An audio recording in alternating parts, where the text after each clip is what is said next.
quiero compartir un tema que se llama La batalla está en la cumbre, así le llamamos. Y bueno, lo estamos compartiendo varias personas en todas las sedes de Ágape. La batalla está en la cumbre, así le pusimos. Y yo no sé cuántos de ustedes tienen preguntas en su vida. Yo creo que Jesús es la respuesta, pero a veces no sabemos la pregunta.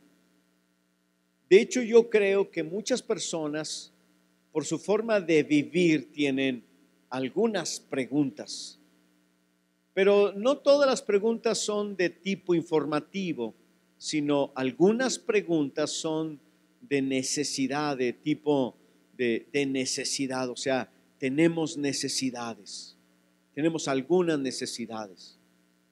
Incluso algunas de las preguntas tienen que ver con dirección para nuestras vidas. Y algunas de ellas son algunos dilemas, ¿verdad? Que no sabemos qué hacer, ¿no? Pero Dios va dando la respuesta a través de su palabra. Pero la respuesta más grande que Jesús nos da es su persona.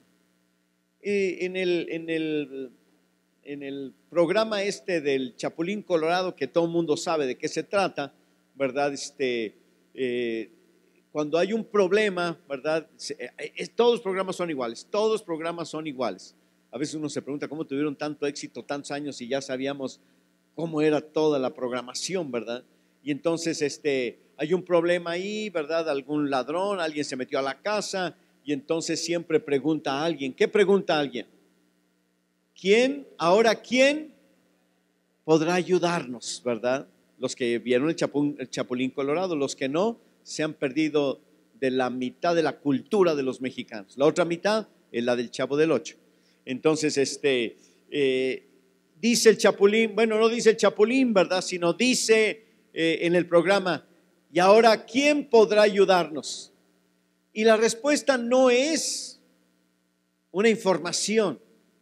La respuesta no es, yo tengo la respuesta o yo les voy a decir la respuesta o alguien va a señalar la respuesta, sino que la respuesta es yo, el Chapulín Colorado, ¿verdad? O sea, pues un chapulín que regularmente, ¿de qué color son los chapulines? Verdes, ¿no? Y luego ya después de que están cociditos para comerse, ¿verdad? Porque se comen los chapulines, allá en Oaxaca es típico allá comerse un taco de chapulines, ¿verdad? Entonces los chapulines son pues chamuscados, ¿verdad? Negros, cafés, ¿verdad? Pero el Chapulín Colorado dice, yo soy la respuesta. Lo que me llama la atención, ¿verdad? Es que en la Biblia no es Jesús diciendo que Él tiene la respuesta, sino Él dice, yo soy la respuesta. Y cuando nosotros leemos en la palabra de Dios la vida de Jesús, Él utiliza precisamente la frase yo soy el camino, yo soy la verdad y yo soy la vida. Cuando le preguntan ¿quién es el que nos va a salvar? Y dice yo soy. No dice yo tengo o no, Él dice yo soy. Solamente cuando le preguntaron que quién era el rey de los judíos, Él responde, ¿verdad? Que si Él era el rey de los judíos, Él dice, tú lo has dicho, pero básicamente está diciendo, yo soy. Y así lo encontramos en muchos textos, ¿no? Yo soy el buen pastor, yo soy la puerta de las ovejas, yo soy el agua de vida, dice la Biblia. O sea, en otras palabras, yo soy, dice el Señor Jesús. Porque de alguna manera Jesús es la respuesta. Si tú dices, pero ¿y cuál es la pregunta? La que tú tengas, que tenga que ver con un dilema. Si tú dices, bueno, a ver, yo tengo una pregunta. ¿Quién fue primero, el huevo o la gallina? No, mira, déjame decirte, eso, no creo que no duermas y no comas si no sabes esa respuesta. ¿Verdad que de todos modos vas a comer y vas a dormir? Estamos hablando de dilemas personales. Por ejemplo, ¿con quién me voy a casar? ¿Qué voy a estudiar? Estaba un joven dando su testimonio en una reunión, ¿verdad? yo le pedí que dieran gracias a Dios por algo, ¿no? Y entonces él dice que por meses, antes de febrero, ¿verdad? Él estuvo batallando con una pregunta que incluso hasta le dijo, hasta me hacía llorar. Y la pregunta era, ¿qué voy a estudiar? Decía, ¿qué voy a estudiar? Entonces son dilemas importantes en la vida y uno dice, ¿y Jesús tiene la respuesta? No, Jesús no tiene la respuesta para presentarte a ti cuántas carreras existen en donde tú puedes estudiar, sino que Jesús es la respuesta. En otras palabras, todo lo que hagas, todas las preguntas que tú tengas, todos los dilemas de tu vida, todo aquello que tú estés, atorado con alguna respuesta, de veras, ve a Jesús. Él siempre será la respuesta. Hay veces hay personas que nos hacen las preguntas a nosotros, los líderes, los pastores. Oiga, pastor, ¿usted qué opina? ¿Me separo? ¿Lo dejo? ¿La dejo? ¿Usted qué opina, verdad? ¿Qué me sugiere? Entonces yo hago la pregunta, ¿verdad? No, pues es que, ¿qué te hizo? No, pues es que me golpeó, ¿verdad? Me dio unas cachetadas, me dejó en el suelo, ¿verdad? Y entonces yo le digo, no, hombre, pues déjala. Sí, porque era la señora la que lo golpeaba, ¿verdad? No le dije eso, obviamente, ¿verdad? Pero siempre es eso, ¿no? Vienen con uno para que le digan a uno, ¿verdad? Uno le diga a ellos cuál es la respuesta. Algunas veces la gente ya trae la respuesta, ¿a poco no? Vienen conmigo, pastor, ¿verdad? Consejero, pastor, necesito que me ayude, por favor. Tengo un dilema en mi vida. Fíjese que me están invitando a un trabajo, pero el trabajo es allá en Tijuana, Baja California, y la verdad es que pues no quiero dejar mi familia, no quiero dejar la iglesia, no lo quiero dejar a usted, ¿verdad? Yo quiero estar aquí, ¿verdad? O no quiero dejar San Luis Potosí o lo que sea, pero la verdad es que estoy buscando un trabajo, no lo hallo, ¿verdad? Y necesito ir hasta Tijuana ya al trabajo, ¿no? Y luego ya yo le pregunto, a veces ya tiene la respuesta, ya sabe que la respuesta es, no te vayas, ¿qué vas a hacer hasta Tijuana? ¿Y vas a abandonar a tu familia por un trabajo? Esa es la respuesta. Pero de alguna manera quieren que uno les diga algo diferente, ¿verdad? O sea, esa es la cosa. Claro, algunos dirían, ¿a poco entonces? Pero si se van por la familia, lave carros, haga lo que sea, pero no deje a su familia. ¿Por qué tiene que dejar a la familia? Cuando las personas dejan a su familia, luego que regresan, no, hombre, ya el hijo ya creció y es un rebelde de aquellos y un desconocido. ¿Sí me explico? Pero bueno, eso es lo que la gente a veces no se da cuenta, ¿verdad? Pero bien, siempre hay eso, ¿no? Y uno dice, bueno, la respuesta es, ¿me voy o no me voy? La respuesta sigue siendo Jesucristo. Él es la respuesta. Y dice, pero ¿cómo puede ser Jesús la respuesta que si me voy o no me voy? Déjame decirte, porque tú vas a tomar una decisión en relación a tu comunión con Él, a tu relación con Él. Tú tomas una decisión de acuerdo a lo que Jesús habla o dice o nos dice, o en lo que tú estás en relación con Él. Entonces tú dices, Señor, tú dime qué quieres que haga. Algunas veces, claro, algunas personas tienen que salir a trabajar, o sea, no es ningún problema. El problema es el abandono de la familia. Pero hay gente que tiene que salir, va y viene, ¿verdad? Incluso algunos se tienen que ir por un tiempo, no sé, a alguna plataforma, ¿verdad? A trabajar o qué sé yo. Hay una persona que trabaja un mes en alta mar porque ¿cómo se llama? Capitán de un barco. Entonces él está un mes aquí en San Luis y un mes se tiene que ir a alta mar, ¿verdad? Porque ese es su trabajo. Pues no le queda de otra, ¿sí me explicó? Pero cuando estamos hablando de eso, estamos hablando de abandonar la familia, eso es muy diferente. Pero también Jesús es la respuesta. Jesús es la respuesta. Hacer las cosas conforme nuestra relación con Jesús. Jesús es el Rey. Si tú dices, ¿con quién me voy a casar? Por ejemplo, preguntar a algún muchacho que piensa, ¿verdad? Que trae como a 5 muertas, ¿verdad? Pero de risa. Entonces, ¿con cuál de las 5 me voy a casar? ¿No? Entonces, pregúntale a Jesús. Jesús es la respuesta. Pero ¿saben por qué los muchachos no le preguntan a Jesús esa pregunta? Porque como Jesús no se casó, no se le vaya a ocurrir decirles, tú también quédate así, ¿verdad? Como yo, no les vaya a ocurrir al Señor eso, ¿verdad? Pero la verdad es que Jesús es la respuesta, porque Él es el Señor. Y todo lo que hacemos y todo lo que hagamos, y lo hagamos por Él, eso nos va a traer a nosotros una respuesta a nuestras vidas. Hay preguntas de necesidad. Hay personas, ¿verdad?, que tienen necesidades muy profundas en su vida. ¿Por qué se droga el que se droga?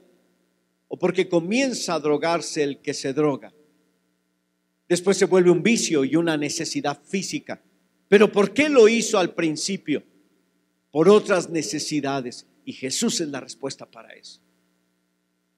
¿Por qué se alcoholiza el que se alcoholizó la primera vez e inició una vida de alcoholismo y de dependencia del alcohol? ¿Por qué lo hizo?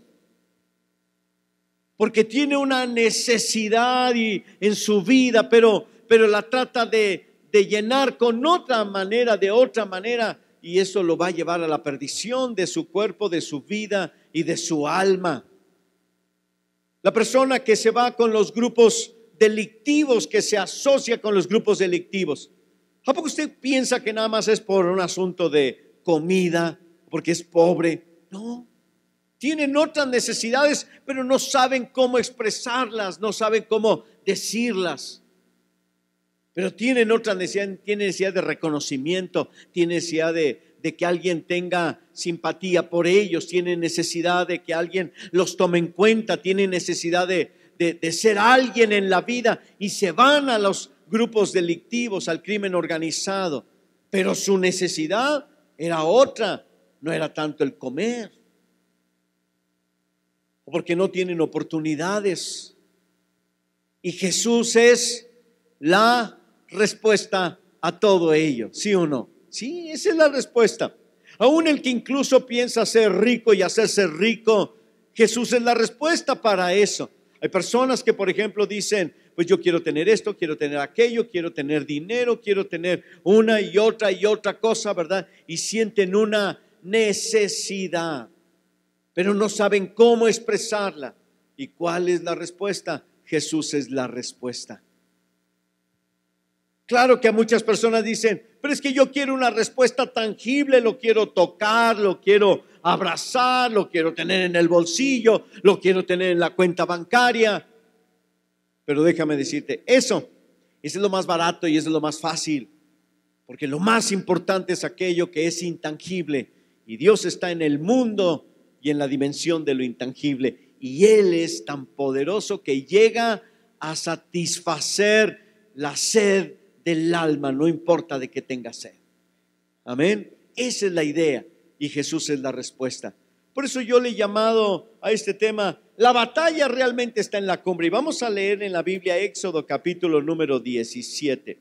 Éxodo capítulo número 17, en el versículo número 8. Es una guerra que se libra. Es una guerra que se libra contra otras naciones. El pueblo de Israel librando una guerra. Éxodo capítulo 17, versículo número 8. Dice así la palabra de Dios. Entonces vino Amalec, dice la Biblia. Entonces vino Amalec y peleó contra Israel, contra el pueblo de Israel en Refidim. Y dijo Moisés a Josué, escógenos varones y sal a pelear contra Amalec.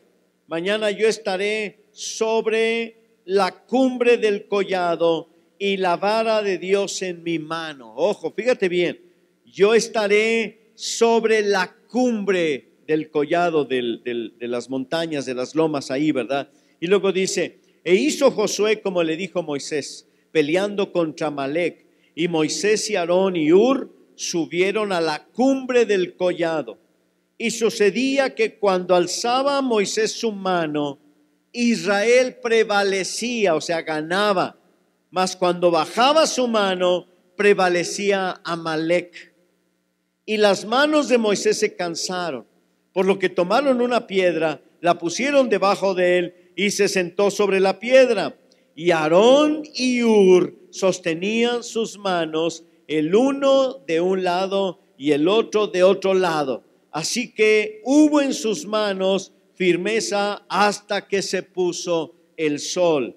Y Josué deshizo a Amalec y a su pueblo a filo de espada. Y el Señor le dijo a Moisés: escribe esto para memoria en un libro y di a Josué que raeré o borraré del todo la memoria de Amalec de debajo del cielo.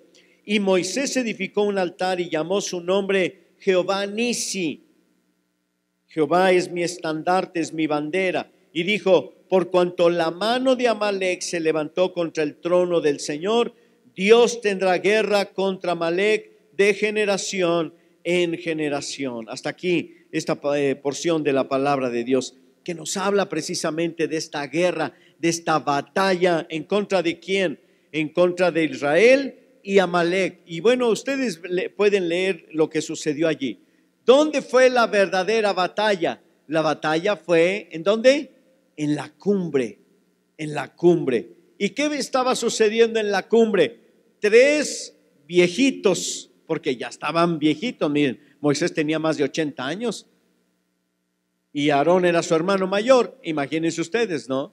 Entonces ya eran personas mayores, ¿no? Y Hur, que no sé, a lo mejor era también una persona ya grande, pues le pasó a Moisés lo que le pasa a cualquiera después de un rato de mantener las manos levantadas. Se cansó, ¿no? Y bueno, fíjense que para mantener las manos levantadas, ¿saben lo que da fuerza? Unos nopales. Los nopales, sí, si tú te pones un nopal aquí abajo del brazo y otro nopal de aquí, si no te mantienes así, ¿verdad? Todo el tiempo, claro, para eso son los nopales, pero no vayan a hacer eso. No se refiere a comérselos. Ahora, ¿qué fue lo que sucedió? Sucedió que la guerra estaba fuerte, estaba reciando allí, ¿verdad? Y dice la Biblia que mientras Moisés permanecía con los brazos levantados, Dios les daba la victoria. ¿Qué significa esto? Significa que mientras tú vas al monte, a la cumbre, a la oración, entonces tú vas a tener la victoria. Tú vas a encontrar la victoria. La oración tiene que ver con la comunión con Dios, con tu relación con Dios. Todos aquellos que tenemos una comunión con Dios, vamos a terminar teniendo una comunicación con Dios. Nadie que no tenga una comunicación, una comunión, una relación con otra persona, va a comunicarse con ella. Si tú no tienes relación con alguien, pues tú no le vas a mandar un WhatsApp a alguien que tú ni conoces, o que nomás lo ves de vez en cuando, o le vas a escribir una carta. Tienes que establecer primero una relación. Si tú tienes una relación con Dios, incluso una relación filial con Dios, porque Él es tu Padre y tú eres su hijo o su hija, tú vas a tener comunión con Él. Y si tú tienes esta comunión con Él, vas a comunicarte y lo vas a hacer a través de la oración. Por medio de la oración nos comunicamos con Dios, hablamos con Él, le preguntamos y nos responde. Si a veces tú dices, pues es que a veces no me responde, es que tú ya sabes la respuesta, por eso no te responde. En segundo lugar, ya te había dicho lo que tienes que hacer y no quieres hacerlo y Él no va a cambiar de opinión.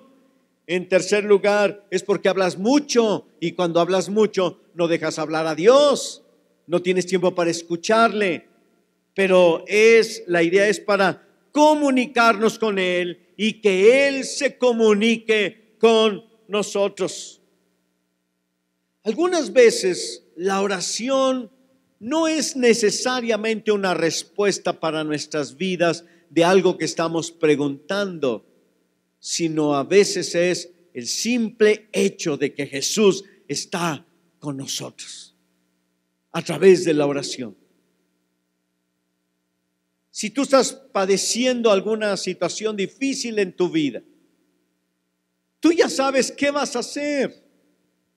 Pero tú no lo vas a hacer o no lo vas a, no vas a recibir una respuesta, porque realmente si tú ya sabes lo que vas a hacer, lo que tú realmente necesitas es que alguien te fortalezca, alguien te acompañe, alguien esté contigo. La oración hace real a Jesús, porque tú estás hablando con Él, porque Él está allí contigo como cuando hablas con otra persona. Ese es el poder de la oración. Si tú dices, es que yo quiero respuestas a mi vida, a veces no hay palabras para las respuestas a tu vida, simplemente alguien a tu lado, y ese es Jesús que está a tu lado. Por eso Él es la respuesta. La oración nos ayuda en muchas cosas, ¿no? Por ejemplo, a traer consuelo a nuestras vidas. Mediante la oración podemos ser fortalecidos para soportar las pruebas de nuestra fe. Mediante la oración recibimos dirección para nuestras vidas. La oración nos ayuda a alinear nuestra voluntad con la voluntad de Dios. La oración anima a los atribulados y además es una fuente de inspiración para seguir adelante. A mí me ayuda bastante la oración, porque a veces uno se desanima en ciertas cosas, ¿no? Uno pierde ánimo de hacer algunas cosas, de repente es así. Incluso cuando estaba yo orando al Señor y pidiendo, Señor, sobre esta serie, ¿verdad? De repente como que sentí o pensé o creí, ¿verdad?, que no había tanto interés. Entonces fui a la oración y no escuché una voz del cielo que tronaba y decía, haz lo que te mando a hacer y quédate callado, ¿verdad? Y no seas chillón, porque a veces uno es chillón, ¿verdad? No oí nada de eso. Tampoco oí una voz suave y apacible que decía, ve porque yo estaré contigo. No. Lo único que pude saber es que Dios estaba a mi lado, como diciendo, no dijo nada, nomás tú hazlo, porque yo soy la respuesta, porque yo soy la respuesta. No tienes que mirar que la gente tiene algo que preguntarte.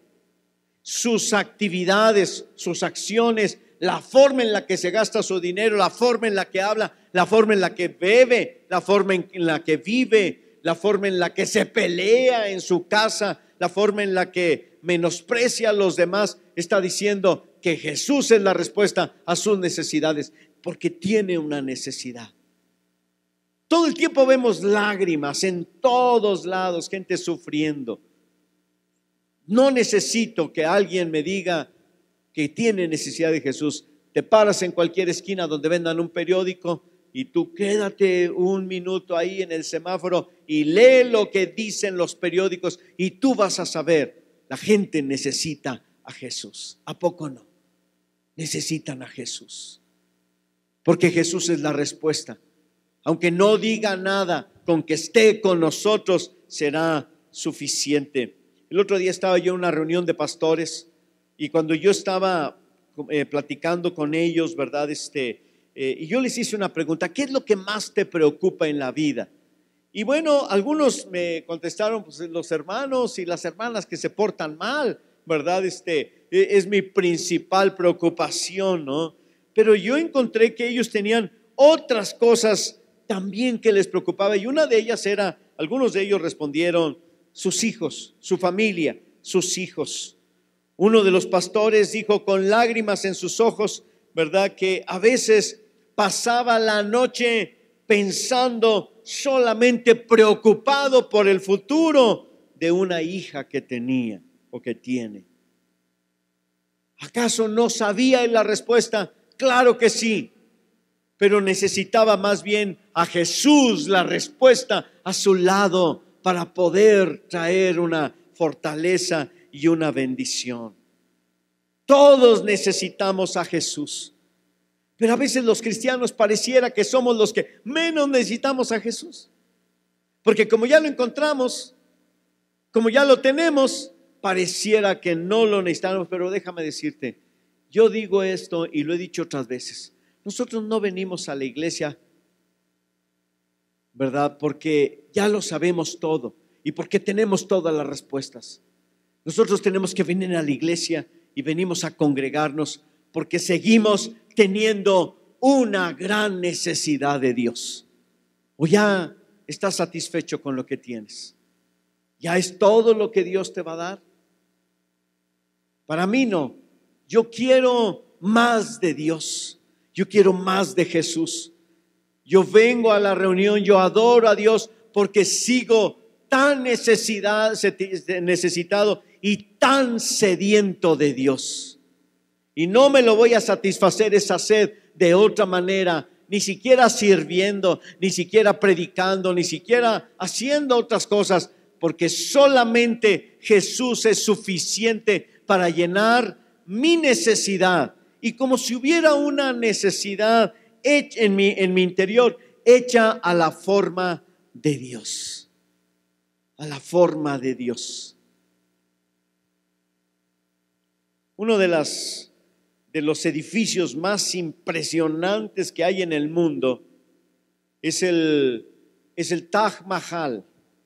Es un mausoleo, o sea, no es ni museo, ni tampoco es una mezquita, no, es un mausoleo. ¿Qué es un mausoleo?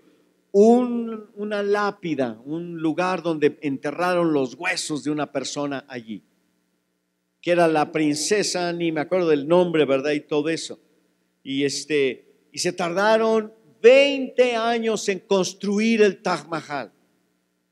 Y luego se les perdió la tumba, los huesos de la difunta, ¿verdad? Tardaron tantos años. No, creo que fueron como 10 años. Y participaron como 20,000 personas en hacerlo. Pero ¿saben por qué se tardaron tanto? Porque, fíjate bien, todo el edificio está adornado de flores. ¿De flores? De flores. Así de tallitos con flores y florecitas, floresotas y flores chiquitas, grandes, medianas, de diferentes colores, sabores y lo que quieras. Pero todas están incrustadas. Todas están incrustadas. Tú tocas la pared y está lisa, es de mármol.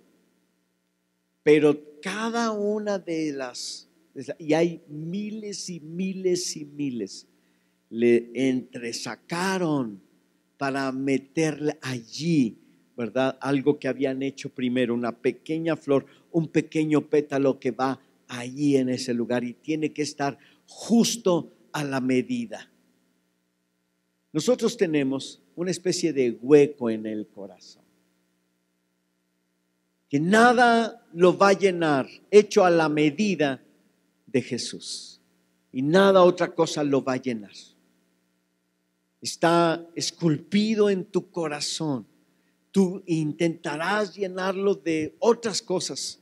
Podrás tener amigos, podrás tener novios, novias, relaciones, podrás tener dinero, podrás tener muchas cosas, podrás tener hasta una religión si quieres, o 2 o 3 religiones, pero jamás te satisfará como Jesús en tu vida, porque está hecho a la, ¿qué cosa? Medida. Está hecho a la medida. Cuando el pueblo estaba peleando y guerreando, se puso difícil la batalla, sobre todo cuando se ven vencidos, era porque bajó las manos Moisés.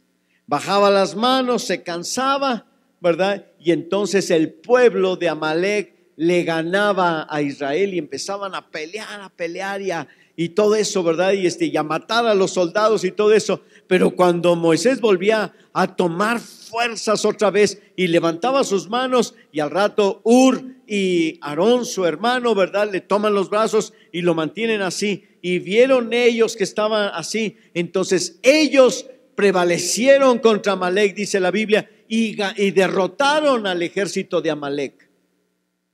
Esto significa que nosotros debemos extender nuestros brazos a Dios y volver a extender una y otra vez, ir a la cumbre y allí, ¿verdad?, ver cómo la mano de Dios prevalece. Esto nos ayuda a entender que cuando tú te sientas vulnerable, ve a la montaña, ve a la cumbre, ve a la oración. Que cuando tú hayas perdido la esperanza, cuando tú hayas perdido, no sé, el anhelo, el deseo, la fe, el ánimo, estés en una situación deprimida espiritualmente, ve otra vez a la cumbre a encontrarte con tu Dios. Y ahí deja tus cargas. Ahí preséntale al Señor lo que tú tienes. Dice la Biblia así: vengan a mí todos los que están trabajados y cargados, y yo los haré descansar. Y lleven mi yugo sobre ustedes y aprendan de mí, que soy manso y humilde de corazón, y encontrarán descanso para vuestras almas, porque mi yugo es fácil y ligera mi carga.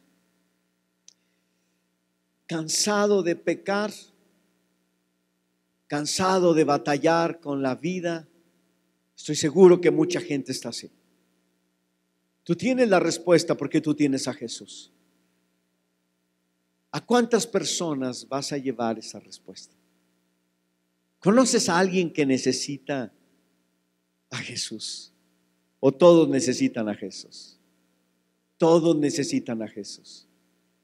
Pero siempre tú vas a verlo más esta misma semana. Vamos a estar orando para que Dios traiga a tu vida una especie de despertar, en donde tú te vas a dar cuenta que realmente personas con las que tú vives y convives todos los días, su comportamiento no está diciendo otra cosa más que: necesito alguien que calme mi sed. Jesús podrá calmar esa sed, esa hambre de riqueza, de popularidad, de reconocimiento. ¿Habrá alguien que pueda satisfacer el hambre de creer en algo?